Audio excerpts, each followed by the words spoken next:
కృష్ణా జిల్లా గుడివాడలో ముస్లిం సోదరులతో కలిసి ఇఫ్తార్ విందులో పాల్గొన్నారు మాజీ మంత్రి పేర్ని నాని. సూపర్ 6 హామీలు అమలు చేయకుండా కూటమి ప్రభుత్వం ప్రజలను మోసం చేస్తోందని పేర్ని నాని మండిపడ్డారు. ఎన్నికల ముందు కూటమి నేతలు మోసపూరిత హామీలతో ప్రజల ముందు నాటకాలు వేశారని, ఇప్పుడు చంద్రబాబు పవన్ కళ్యాణ్ ముందు నాటకాలు వేస్తున్నారని అన్నారు.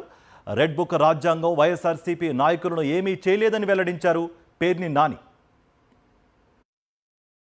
ఎన్నికల ముందేమో సూపర్ 6 అని,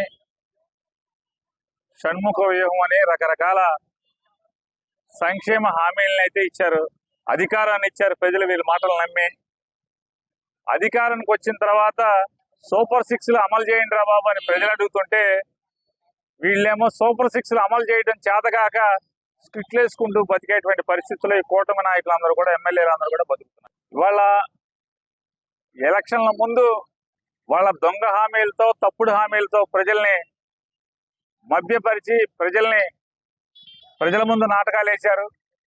ఇవాళ వాళ్ళ ఎమ్మెల్యేలు అందరూ కలిసి వాళ్ళ నాయకుల ముందు నాటకాలు వేసే పరిస్థితి.